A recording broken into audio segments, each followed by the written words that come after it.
Bueno, vamos a continuar el programa con esta participación en la conferencia plenaria del doctor Luis Carlos Arboleda. Me cuesta trabajo decirle doctor porque como siempre es muy amable, es muy amigable, casi siempre le decimos Luis Carlos. Pero bueno, en la formalidad, y voy a mencionar algunos aspectos de su vida profesional y trayectoria académica, es muy larga, me llevaría varios días y solo tengo unos minutos para introducirlos. De todos modos, Luis Carlos va a tener una exposición de toda su trayectoria a lo largo de las actividades que siguen después. Tenemos, en principio, que es profesor emérito de la Universidad del Valle en Cali. Actualmente se desempeña como profesor investigador del doctorado interinstitucional en Educación Matemática de la Facultad de Educación y Pedagogía de esta universidad. Es miembro de número de la Academia Colombiana de Ciencias Exactas. Realizó estudios de licenciatura en Matemáticas y Física en las Universidades del Valle y Santiago de Cali. Hizo una especialización en Lógica y Epistemología de la Ciencia en el Instituto de Historia de las Ciencias de la Academia de Ciencias de Varsovia. Adelantó su formación en maestría y doctorado en el programa de Historia de las Culturas, de los Saberes y la Educación en la Escuela de Altos Estudios en Ciencias Sociales de París. Su tesis doctoral versó sobre los orígenes de la topología general y el análisis funcional, temas muy bonitos, por cierto. Desarrolló una investigación postdoctoral en Historia Social y Ciencias en el Centro de Estudios Históricos CSIC de Madrid sobre la traducción inédita de los Principia de Newton por Mutis en la Nueva Granada circa 1772.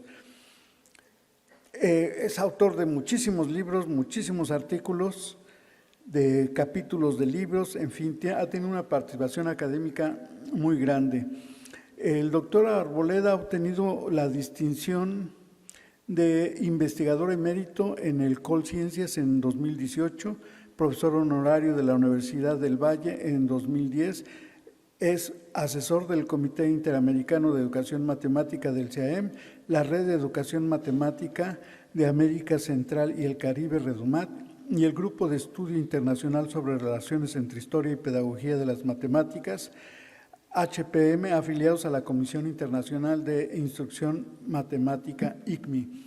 Les dejo para que disfruten, como yo siempre disfruto sus pláticas, son temas muy apasionantes los que él toca, y vamos a tener, si alcanza el tiempo, algún espacio para preguntas, si no, después hay el diálogo con él, donde extensamente podemos platicar más en corto de muchas situaciones.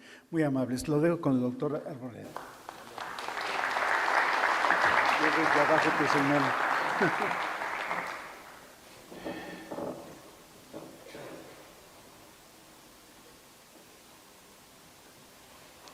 Bueno, muchas gracias, Eduardo, al Comité Ejecutivo y Ángel Ruiz del CIAEM, a los organizadores por la Universidad de Lima por la invitación a esta plenaria.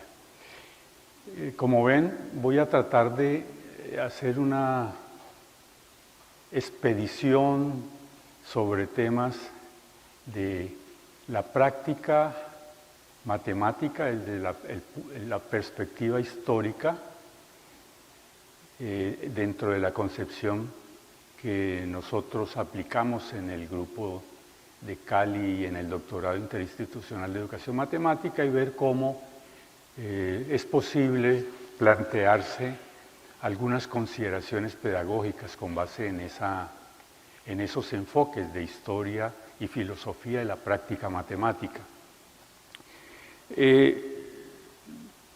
Estos temas han venido teniendo un cierto auge en la comunidad de educación matemática en los últimos años.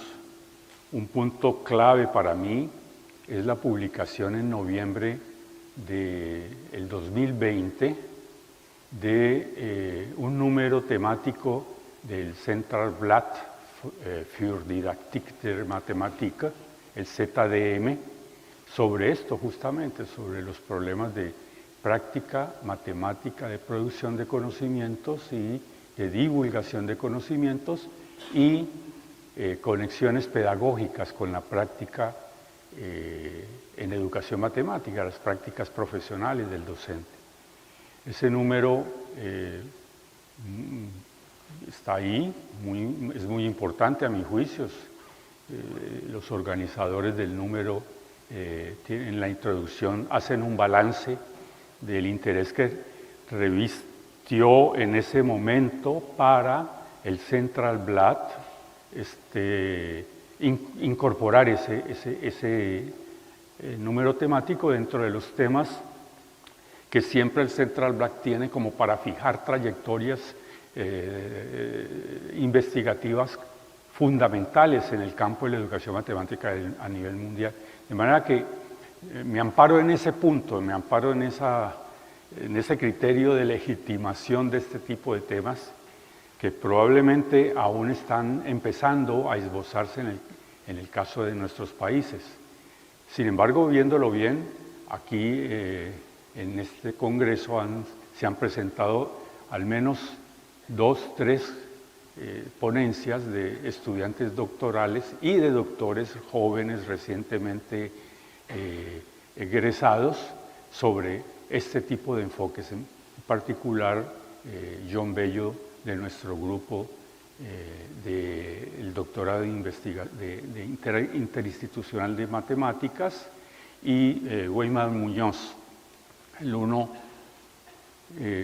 Bello trabajando sobre este asunto que voy a presentarles hoy, que es el resultado de una investigación que ya dio, como les digo, una tesis doctoral y que continuamos en ellas con John, y el caso de Weimar Muñoz trabajando sobre la aplicación de estos enfoques en la historia, en la enseñanza del teorema fundamental del análisis.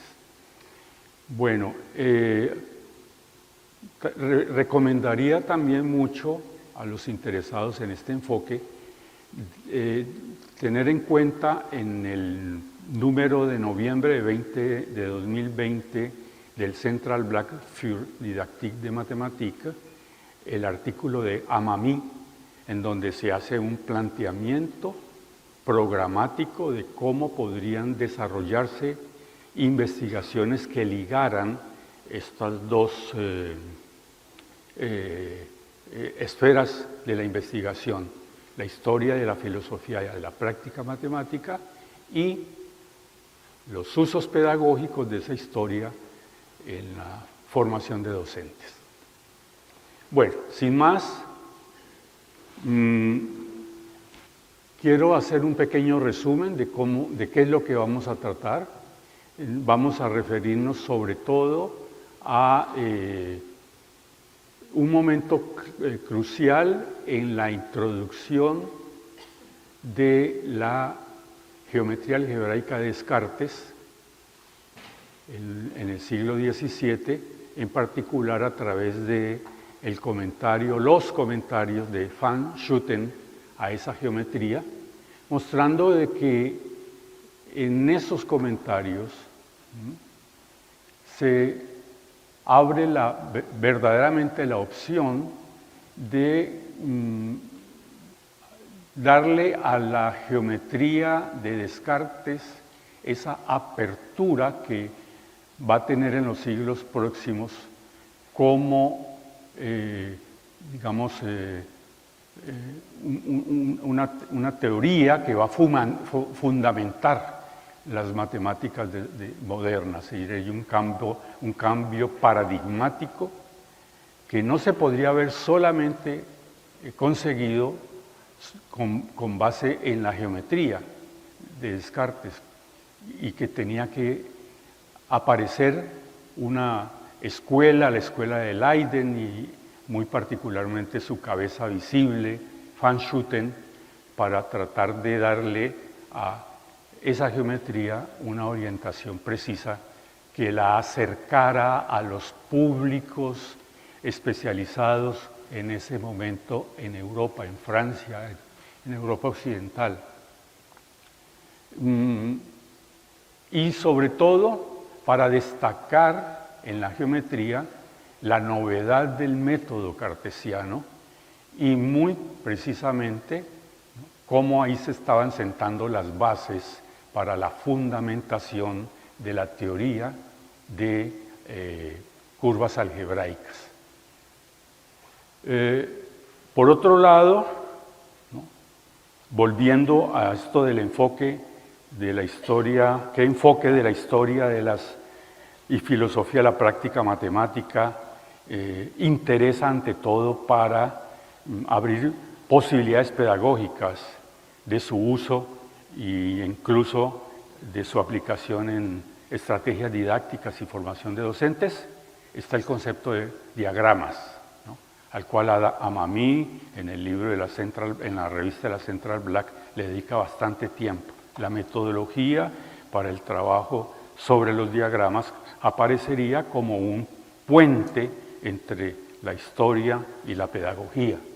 Entonces aquí nos vamos a situar, a hacerles a ustedes unas pequeñas referencias, ¿no?, pues, de los comentarios de Van Schooten, en los cuales ese trabajo de Van Schooten de divulgar y de abrirle posibilidades comunicativas a la geometría de Descartes ante los públicos de la época se fundamenta precisamente en los diagramas como modos de representación semiótica y de comunicación para tratar los problemas geométricos que Descartes había esbozado y había hecho emerger en su geometría.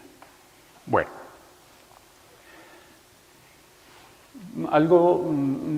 unas precisiones históricas. Todos sabemos pues, que la geometría de Descartes se publica en el 37 en Leiden, ¿no?, en la escuela de los holandeses, donde está radicado en la Universidad de Leiden Frans van Schooten, que era el ilustrador de esa geometría, pero se publica en francés.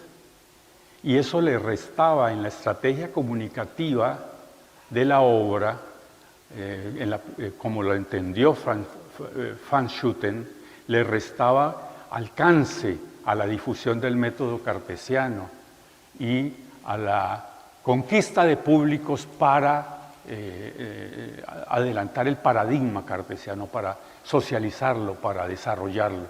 De manera que él se propuso la producción de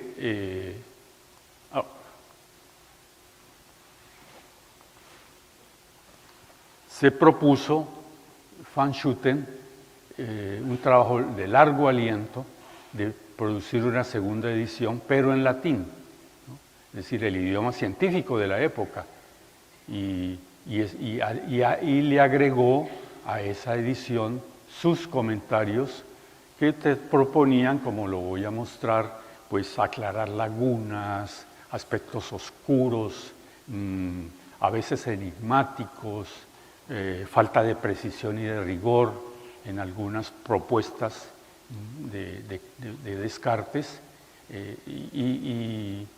y hacer comentarios facilitadores, comentarios de la estrategia comunicativa. Entonces ese es el caso de la publicación entonces de la edición latina entre 1659 y 61, ¿no?, como pueden ver, más de 20 años de su primera edición. Aparte de eso, esto que tiene todas las características de un texto histórico de formación de una obra paradigmática que aparece aquí, incluida en el discurso del método de Descartes. Este texto, que tiene todas las características, como les digo, incluía comentarios de los alumnos de Van Schooten, ¿no?, Hude, Van Neurath, Bonn, que son después unos comentarios que van a dar mucha claridad sobre el tema de la geometría, y tanta claridad que esta obra, así, la geometría de la segunda edición latina, es la que van a leer, por ejemplo, Newton y Leibniz, y de la cual se van a valer para la construcción de la teoría los fundamentos pues, del cálculo infinitesimal.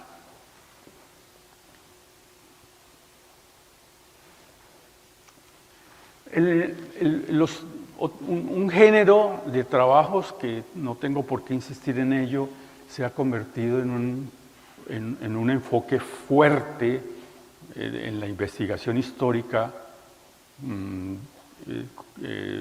para los usos pedagógicos de los docentes, es el análisis de textos históricos. Es indudable que este es un campo abierto a una serie de indagaciones en distintas perspectivas. Nosotros en nuestro grupo del doctorado trabajamos sobre todo con la perspectiva de Chubrin, ¿no? De análisis de textos de Gerd Chubrin. Revisando ese enfoque, y aquí ustedes lo ven, la colección de artículos dirigidos por Chubrin en su momento, revisando ese enfoque de Chubrin, encontramos algo interesante. Bueno, primero se constata que el comentario de Van Schooten es un ejemplo de cómo un texto histórico, esa la traducción más los comentarios, pueden contribuir a la consolidación y reproducción de una práctica matemática nueva, ¿no? Y su extensión en otras direcciones. Es la primera constatación, ¿no? Tanto con base en el análisis del propio comentario como con base en el análisis del impacto, ¿no? Solamente lo menciono, ¿no? Newton y Leibniz, lectores de Van Schooten, ¿no? Y no tanto de la geometría de la edición original francesa. Pero también hay que mencionar otro aspecto que señala Chubrin, que hemos tenido en cuenta en este tipo de investigaciones y en otras sobre textos históricos, es relativo a que esos textos, cuando uno los mira desde la perspectiva de la enseñanza, los consideran no solamente como textos de reproducción de una cultura matemática, sino también, ¿no? Materiales de elaboración de prácticas, de producción matemáticas en ellos mismos. Los comentarios de Van Schooten, la segunda edición de Van Schooten, no simplemente es divulgar o reproducir, ¿no? En los registros y a través de dispositivos comunicativos una cultura matemática cartesiana que emerge en la geometría, en la edición de Descartes, sino que en ella misma, ¿no? Hay una producción matemática que permite que ese campo emergente se consolide y se reproduzca, ¿no? De manera que esa manera de ver, Chubrin ha criticado esto ampliamente, aquí en sus trabajos de esta obra, pero en otras partes, ¿no? El hecho de que desde la perspectiva, por ejemplo, de la transposición didáctica, los textos aparezcan en la dimensión restringida de textos de reproducción de culturas, ¿no? Pero no ver al menos algunos textos claves, ¿no? Ligados con el paradigma en su momento, no verlos también en la doble línea, ¿no? Del papel, del efecto del texto sobre la teoría emergente, ¿no? Es decir, hay en los textos también, ¿no? Además de la reproducción, una dimensión de producción científica. Y es un poco la crítica que propone a la visión que propone desde el punto de vista del análisis de textos históricos Chubrin a la concepción de Chevallard o a la didáctica de Chevallard de la transposición didáctica, que son el paso del saber académico, del saber sabio al saber escolar a través de una dirección, ¿no? Y la función de reproducción, cuando hay también ese otro efecto que los materiales de enseñanza que están contenidos, en particular en el comentario y en todo el texto histórico, porque también, como les digo, están los comentarios de los alumnos de Van Schooten ahí, ¿no? Tienen una importancia en la práctica de producción matemática de la geometría algebraica cartesiana.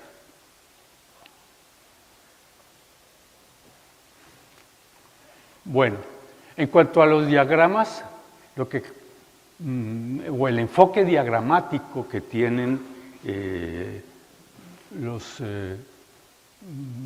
grupo de la Universidad de Leiden, presidido por Van Schooten, con respecto en la segunda edición, pues hay que mencionar, diría yo, esos 5 o 6 aspectos, ¿no? Que esencialmente los diagramas son dispositivos de la práctica para reorientar las relaciones geométricas entre segmentos, a su representación simbólica como cantidades arbitrarias y al tratamiento algebraico de tales relaciones. Uno de los aspectos que reconoció de manera importante el grupo de Leiden y Van Schooten en el inicio de esa teoría emergente era que el paso del paradigma euclidiano al paradigma nuevo, dicho en nuestros términos actuales, tenía que darse con una ruptura epistemológica fuerte, y es que había que tener una aritmética de las medidas abstractas, ¿no?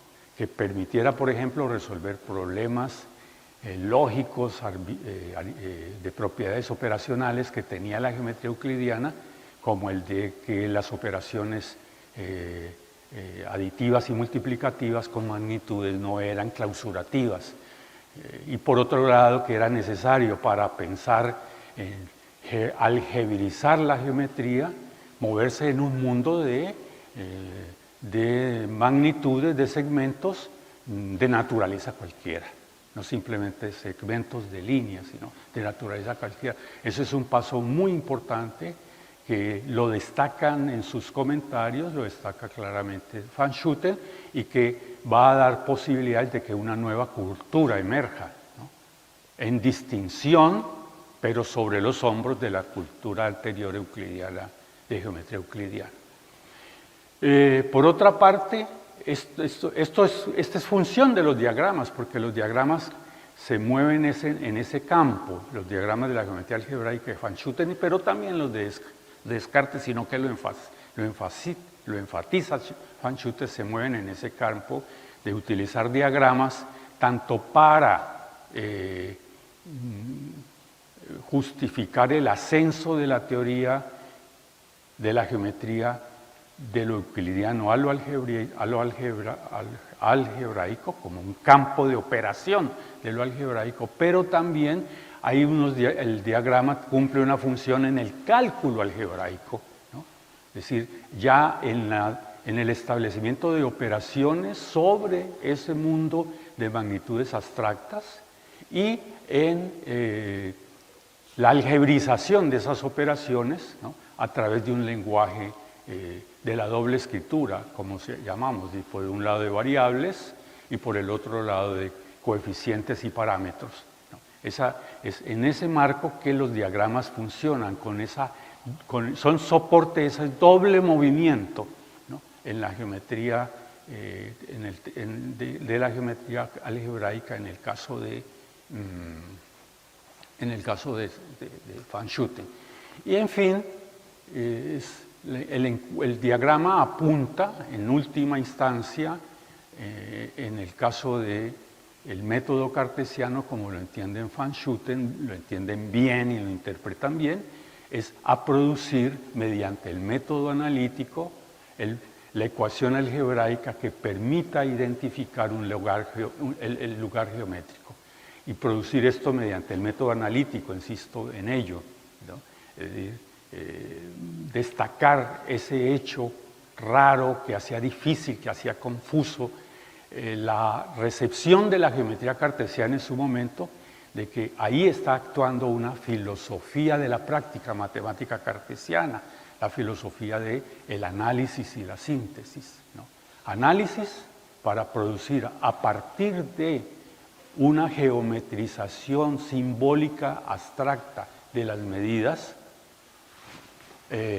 la ecuación de un lugar geométrico que resuelve un problema, pero también síntesis para deducir de las ecuaciones generales el lugar geométrico específico y visualizarlo, ¿no? Verlo en el plano de lo geométrico concreto. Ahora, esto es en su origen, esto que hoy por hoy nos parece muy corriente a los docentes, fue un problema de marca mayor en la historia y sería muy interesante, ahí viene una de las primeras reflexiones pedagógicas, encontrar, ¿no?, una manera de explicar la heurística de esas dificultades en la práctica histórica, cómo esas dificultades se dieron, es decir, cómo ese método analítico pudo funcionar a través del soporte diagramático para llegar a la ecuación y al mismo tiempo cómo de la ecuación por síntesis, ¿no?, los diagramas posibilitaron inferir las ecuaciones que pertenecían a esa clase de curvas determinadas por el principio analítico, particularmente las cónicas inferidas de la ecuación general de segundo grado. Esos son aspectos pues, que no siempre fueron sencillos, hoy se nos vuelven rutinas en el trabajo, digamos, operativo de solución cartesiana de problemas, pero que al restablecer la práctica constitutiva de esos métodos en la historia se encuentran dificultades que probablemente puedan ilustrar, ¿no?, una secuencia didáctica para resolver ese mismo tipo de problemas en el aula o un conjunto de lecciones para estudiar los trabajos de los profesores, o como por ejemplo trata de hacerlo el enfoque ontosemiótico, localizar secuencias significativas previas, ¿no?, a lo largo de la historia a la constitución formal de un objeto y tratar a través de esas secuencias significativas previas mediante una didáctica específica como la idoneidad didáctica, pues proponer formas de intervención en el aula o programas de formación de docentes. Este es como, aprovecho para decirlo, pues el tema que hay allí desde la perspectiva diagramática, ¿no? Ahora, también es una cosa interesante tener en cuenta que Van Schooten destaca de la función diagramática que de Descartes le había conferido a la práctica de las curvas algebraicas, destaca esa función del diagrama de permitir el ascenso, ¿no?, el ascenso por el método analítico de una situación problemática a su solución a través de una ecuación algebraica. Ese ascenso, ¿no?, del diagrama se consigue a través de un principio de llevar la memoria, ¿no?, secuencial de la cadena de estadios de razonamiento que van de menor grado a mayor grado, ¿no?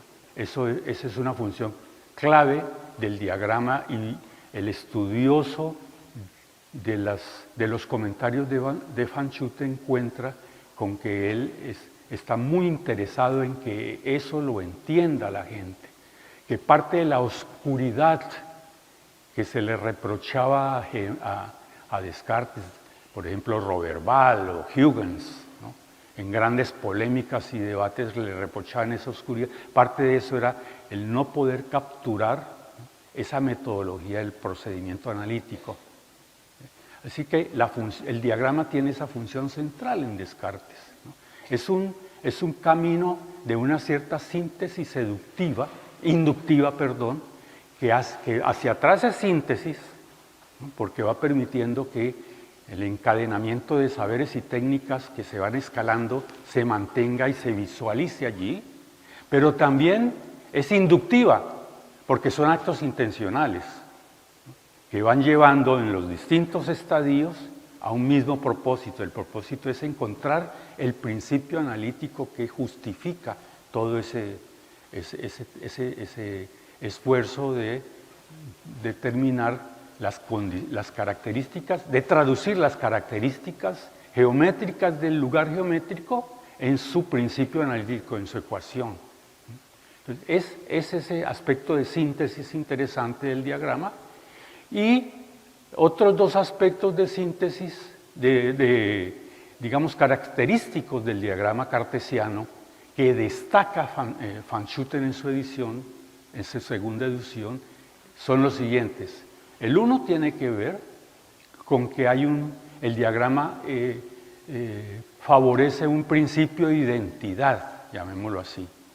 Es decir, que la estructura geométrica del problema que se refleja en el diagrama, ¿no?, está relacionada íntimamente, está en correspondencia con la interpretación algebraica que produce de esas relaciones entre segmentos a través de ecuaciones, el álgebra, el método, el análisis algebraico. Entonces, diagrama es una manera en Descartes, de correlacionar esas dos estructuras, lo geométrico con lo analítico, ¿no? Obviamente hay un momento en que el análisis algebraico, ¿no?, que ha llegado a una instancia, ¿no?, a partir de introducir un lenguaje simbólico, ¿no?, a la geometría, la construcción geométrica, hay un momento en que ese lenguaje algebraico adquiere una mayor jerarquía, ¿no?, y se independiza, ¿no?, pero siempre en una correlación entre estructuras. Y eso tiene a nivel cognitivo una correlación de razonamientos. Claramente Descartes, pues eso lo sabía muy bien, ¿no? Los aspectos cognitivos eran su fuerte, ¿no? La geometría es parte de la obra filosófica mayor de Descartes. Entonces, eso tiene una dimensión cognitiva y es lo que tiene que ver con la correlación entre razonamientos sobre el diagrama y razonamientos con argumentos algebraicos. Ahí esa correspondencia cognitiva ahí en el diagrama. Bien, un paso muy rápido, ¿no?, en el texto que se ha preparado para las memorias del Congreso está con mayor desarrollo, pero todos sabemos, o lo podemos recordar fácilmente, pues que la construcción diagramática inicial de la geometría cartesiana, a partir de la cual uno puede decir que comienza la introducción de un nuevo objeto que se llama curva algebraica cartesiana, que se va a diferenciar de las curvas de Apolonio, las euclidianas, está allí, en ese diagrama, ¿no? Es decir, el problema de las cuatro rectas de Pappus, ¿no?, de encontrar el lugar geométrico de los puntos C, ¿no?, que cumplen, ¿no?, una propiedad relativa a las distancias del punto a cuatro rectas dadas en posición. Esa condición geométrica del punto C debería traducirse en el trabajo de Descartes en una ecuación algebraica que fuera el principio unificador de la clase de curvas que le dan solución a ese problema y que todos sabemos pues son las cónicas, ¿no? Sin embargo, ahí hay un problema desde el comienzo y que el diagrama lo fija, y es que es la localización del punto C. Esa es la cruz, llamémoslo así, del esfuerzo de Descartes por constituir un objeto, curva algebraica, y luego crear una teoría sobre ese objeto, curva algebraica, que le permita finalmente decir a constituir un nuevo campo teórico, ¿no? No solamente es el objeto que surge, ¿no?, en la solución, en la curva solución del problema, ¿no?, sino que es también las propiedades características de ese objeto curva algebraica, como pueden ser, por ejemplo, la clasificación de curvas. Ahora un poco hablaremos de ello. Pero como la cruz del problema, insisto, es el hecho de la localización del punto C. y ese era otro aspecto de gran controversia, particularmente con Roberval y con Huygens, gran controversia sobre, ¿no?, la situación del punto C, que la dependencia, ¿no?, de hecho, que hay una restricción en la generalidad del problema. ¿Cuál es? Determinar la ecuación algebraica de la curva, que es solución de este problema. Eso está limitado por las características geométricas, es decir, el diagrama refleja la limitación epistémica que va a tener en la obra de Descartes el hecho de no haberle dado una adecuada salida a el asunto relativo a la posición del punto C, ¿no? Y ese problema de localización del punto C tiene que ver, pues para decirlo rápidamente, con que el punto C no puede estar simplemente relacionado con una parte de la curva solución en un cuadrante, sino que tiene que corresponder a la integralidad de la curva solución en todos los 4 cuadrantes, para decirlo en el lenguaje del método de las coordenadas del propio Descartes, que no es el que él utilizó, ni será jamás posible que uno lo encuentre en los comentarios en esa manera. Ese es el famoso problema de los signos en Descartes, ¿no?, que tiene que ver también, pues como sabemos, con las dificultades de la filosofía o la cosmovisión cartesiana frente a las magnitudes negativas. Bueno, eso en cuanto al problema de las 4 curvas, de las 4 rectas de Pappus, ¿no?, que, repito, se refiere al hecho de que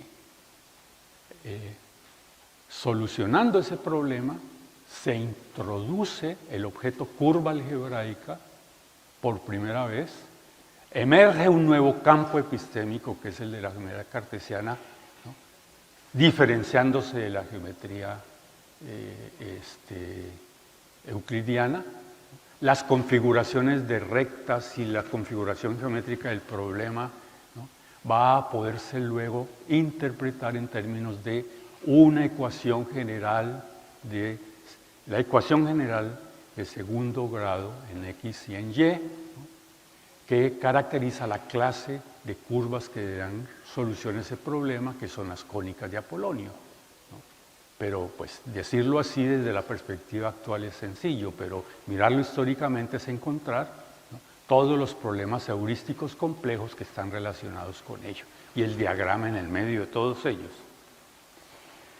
Algo que es interesante en Descartes es la invención, como se sabe, de mecanismos articulados para tratar de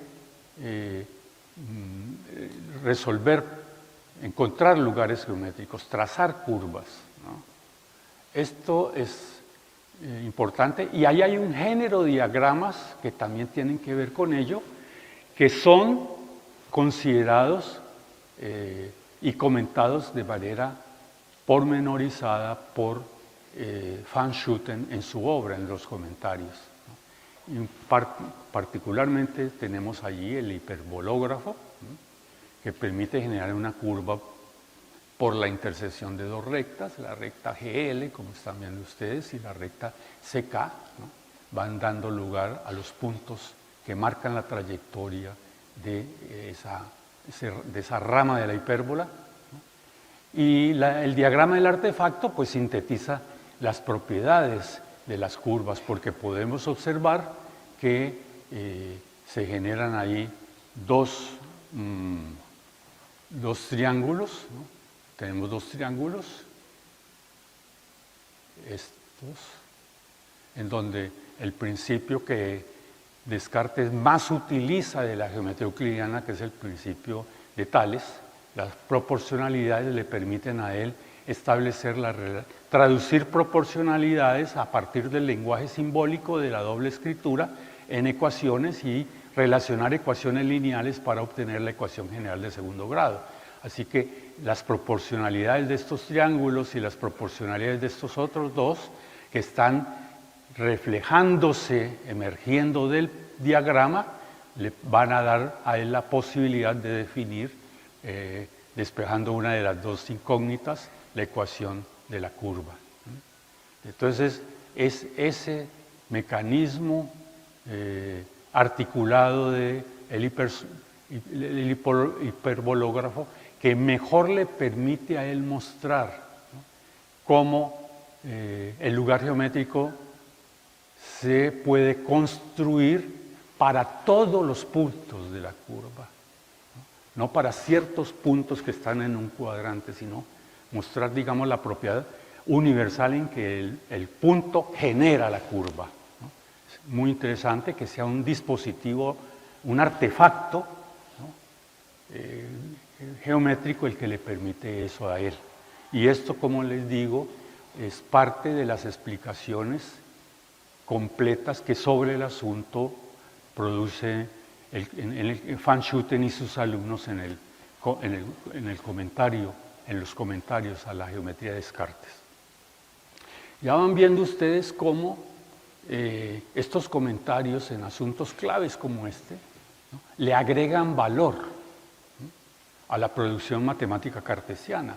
O sea que son materiales que están en un registro de comunicación, de divulgación, pero al mismo tiempo son materiales que, ¿no?, agregan valor a la producción, reproducen un campo teórico, ¿no?, van en una dirección de producir una cultura matemática del campo teórico, pero eso no se podría hacer sino a través del esclarecimiento de ciertas lagunas conceptuales, ¿no?, y agregar o complementar esas teorías con informaciones que ya no necesariamente estaban presentes en la geometría de Descartes, ¿no?, pero que pertenecen, por supuesto, al mismo paradigma. Están como el mismo paradigma se está perfeccionando, se está sistematizando a través de estos comentarios. Bien, otro tema que es importante para mí y para nosotros, pues con John Bello en la investigación que hemos hecho, destacar es que la construcción diagramática también le permite a Descartes, pero sobre todo el comentario, identificar algebraicamente las curvas solución de un problema. Como sabemos, una vez encontrada la ecuación general de segundo grado en X y Y que resuelve, ¿no?, la curva, que da cuenta de la clase de curvas que resuelven el problema de Pappus de las 4 líneas, se le presenta a Descartes el tema de cómo a través de el método de síntesis puede inferir de las curvas, de esa ecuación, cada una de las curvas que efectivamente, ¿no?, solucionan la propiedad del problema de Pappus. Y ahí el diagrama, los diagramas, una serie de diagramas, en particular van dando esa posibilidad. Veo que estoy limitado ya de tiempo. ¿Cuánto me queda? ¿Cuánto te tardarías? Bueno, muy bien. Aquí no voy a entrar en los detalles, pues menos ahora veo que no hay tanto tiempo, pero la solución del problema de los signos es un asunto clave de la heurística, de la práctica cartesiana.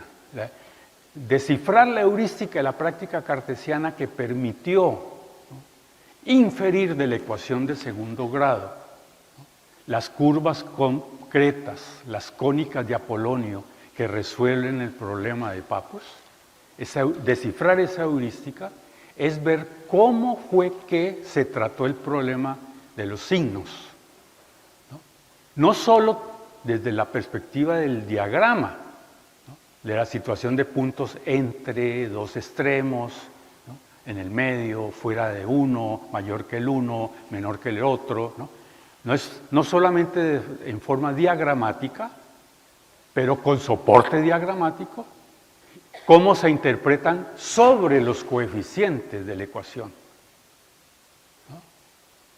de los términos de la ecuación. Y ese es uno de los grandes aportes en lo que nosotros hemos visto del comentario, haber hecho posible esa interpretación algebraica del problema de los signos sobre la ecuación, ¿no? Porque ya se hace sobre la generalidad del principio que identifican las curvas solución, la ecuación de segundo grado, ¿no? Sobre los coeficientes es que se hace el análisis se resuelve el problema de los signos. Bueno, se resuelve, no siempre quedó bien resuelto, ¿no? Por ejemplo, Van Schuten no lo hace tan bien, pero publica, ¿no?, en los comentarios, ¿no?, una interpretación diagramática y algebraica que para esa controversia sobre ese asunto Huygens le envía. Entonces, estamos en una comunidad matemática que está desarrollando, ¿no?, unos esfuerzos de sistematización de la práctica cartesiana en ese momento, ¿no?, a través de controversias, a través de acuerdos, a través de desacuerdos y sobre todo a través de una producción propia, ¿no?, que hace parte, digamos, del paradigma cartesiano, pero que perfecciona y sistematiza la curva. Entonces, eso es un poco lo que quería mostrar, o he querido mostrar aquí, y en el trabajo ustedes lo pueden ver con más detenimiento, ¿no? Es que son los coeficientes, ¿no? Los coeficientes, ya no se habla del signo, del problema del punto C, ¿no?, por el hecho de que K esté entre L y C, o que K no esté entre L y C, no se mira desde el punto de vista de la configuración geométrica solamente, sino que se pasa a interpretar estas relaciones, ¿no?, geométricas simbólicamente, ¿no?, desde una perspectiva algebraica como coeficientes, y en particular coeficientes que tienen que ver con el término lineal, pero también con el término cuadrático. Y va a ser una manera, es del cuadrático, que es precisamente el coeficiente que caracteriza, ¿no?, cada una de las cónicas de la ecuación cuadrática de segundo grado. Este coeficiente es el que va a dar, digamos, la manera de acercársele a esa diferencia de los signos que hace que uno pueda hablar de que se está generando una curva, ¿no?, en los 4 cuadrantes. Entonces se producen 4 ecuaciones para una misma curva, ¿no?, por el tratamiento que se le da a los coeficientes en la ecuación, en esta parte del radical que caracteriza la ecuación de segundo grado para la cónica, ¿no? Aquí he hecho una reducción, pues porque no he colocado la ecuación general, ¿no? Aquí simplemente he tomado el radical en donde estaría la problemática de los signos concentrada analíticamente. Entonces, el paso de lo geométrico a lo algebraico, ¿no?, manteniendo la problemática geométrica, apoyándose en la configuración geométrica, es lo que le permite, en última instancia, a Descartes resolver sobre todo a Van Schuten, resolver esta problemática de los signos, ¿no?, y al mismo tiempo darle todo el alcance de generalidad al problema porque está trabajando a nivel analítico. Obsérvese que, ¿no?, o lo destaco al mismo tiempo, el diagrama cumple una función importante, fundamental en este tipo de problemas, pero el análisis algebraico llega a un momento en que se tiene que realizar a partir de ese soporte geométrico, pero en un terreno totalmente abstracto, totalmente algebraico. Es decir, hay un pensamiento que va más allá de la representación semiótica figurativa y se explaya en una representación semiótica abstracta, algebraica. Ese paso constituye una manera de ayudar, me parece a mí, a pensar pedagógicamente esos problemas cognitivos que se dan en la enseñanza. Y aquí la historia podría estar dando, ¿no?, unas pautas claves, porque se trata de una gran problemática cognitiva, ¿no? Y es un paso de lo figurativo a lo algebraico. Bien, yo creo que me voy ya acercando tal vez a las conclusiones. Me parece que puedo, con base en esto, comentarles esto, las conclusiones. Bien, ¿qué es lo que se puede hacer útil de este tipo de estudios? Bien, el análisis de textos históricos, en este caso las primeras ediciones de la geometría, creo yo que nos permite comprender procesos complejos de producción de una parte y de comunicación y formación de cultura matemática alrededor de un nuevo paradigma.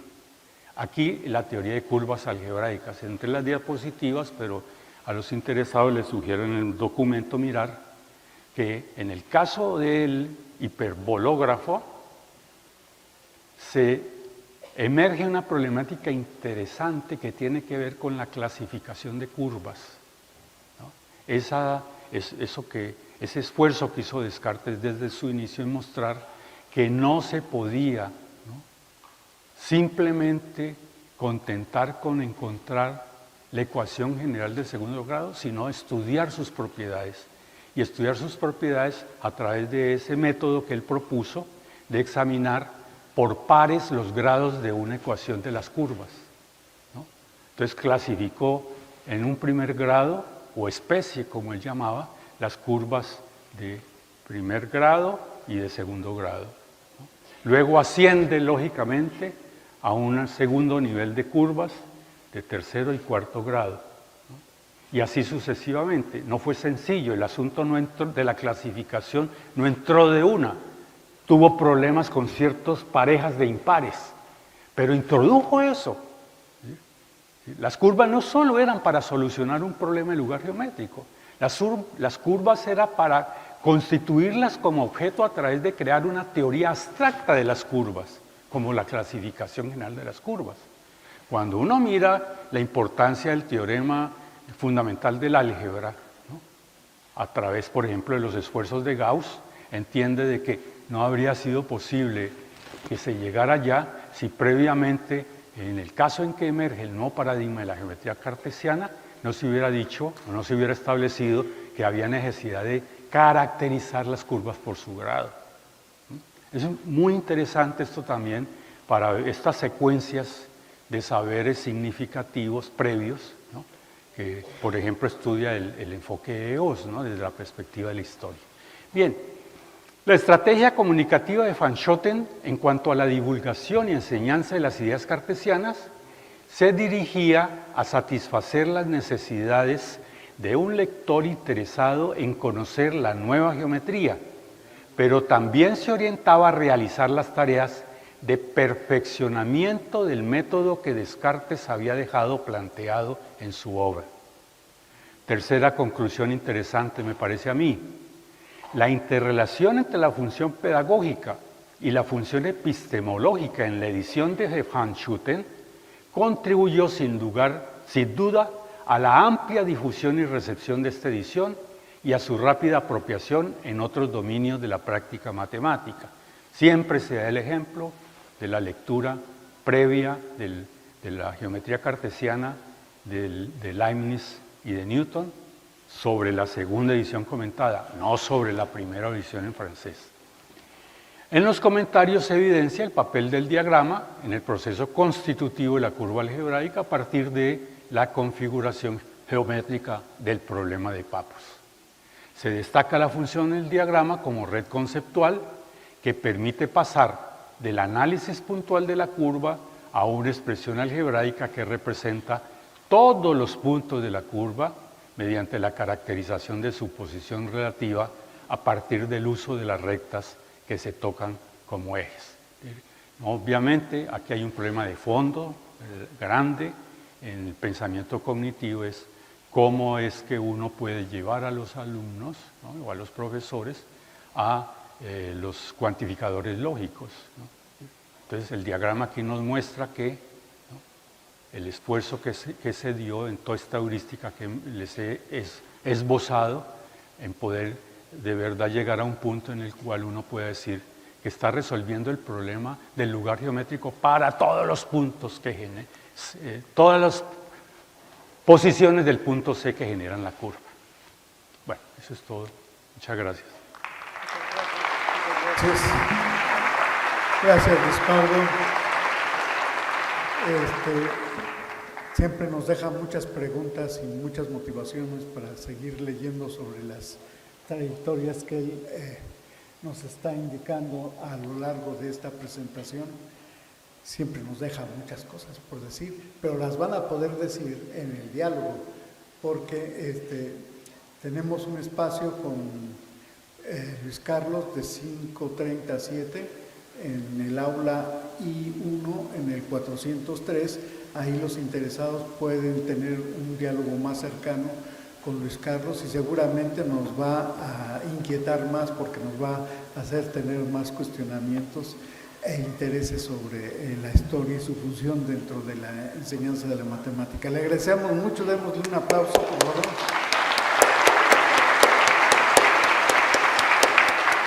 Bueno, viene una actividad donde viene la rifa